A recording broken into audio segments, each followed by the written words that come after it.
one of the microscopic organism? Have you heard about amoeba then?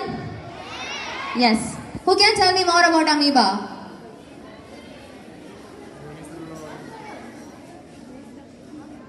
Okay, I'll tell. Amoeba is a unicellular organism, isn't it? Yes, which does not have a definite shape or size. And the mode of nutrition in amoeba is quite intrude and strange, isn't it? Yes. So amoeba acquires its food with the help of finger-like extensions called as pseudopodia.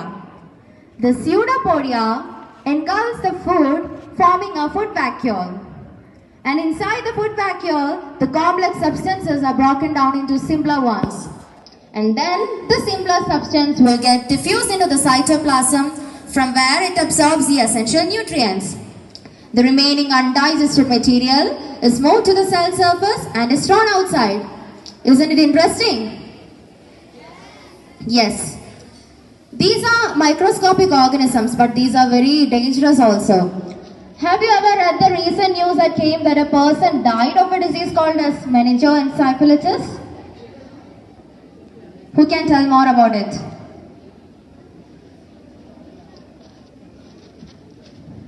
It is caused by a brain-eating amoeba. Once the amoeba enters the human body, it reaches the brain suddenly. So it devours the brain and completely devastates the neural system. Hence, it leads to the swelling of the brain and finally the brain ruptures. So ultimately leading to the death of the person. I hope this is clear, right? Yes. Now, they'll explain what are the different parts of a microscope.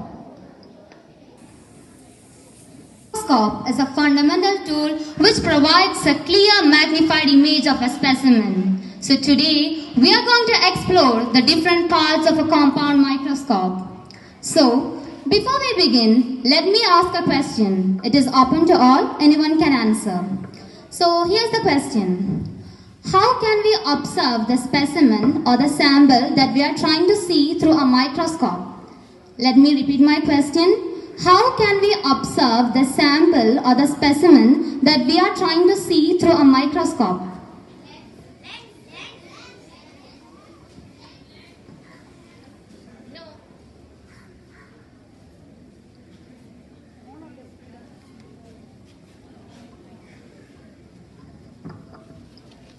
No, the answer is we use a source of light to illuminate the specimen that we are trying to see.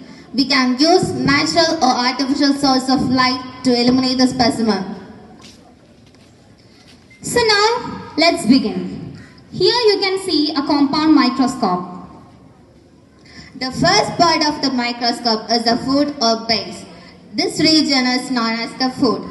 It is the base in which the entire microscope is standing. Now comes here the arm part. Here the arch region is known as the arm, and it is holding the body tube to which two types of lenses are attached. The first lens is known as the eyepiece lens, and it has certain magnification, and the base of the body we have a rotatable disc which is known as the nosepiece, and it has three lenses attached, and these lenses are known as objective lenses. And all the three lenses have different magnification. The lowest power objective is 10x, highest power objective is 45x, and all illumination objective is 100x. Then come up to the metallic stage. It is the base where we'll keep our specimen, that it is provided with two clips to hold the slide in position. Then the source of light. Source of light in this microscope is a concave mirror. The mirror is responsible for collecting light from different directions so that the mirror can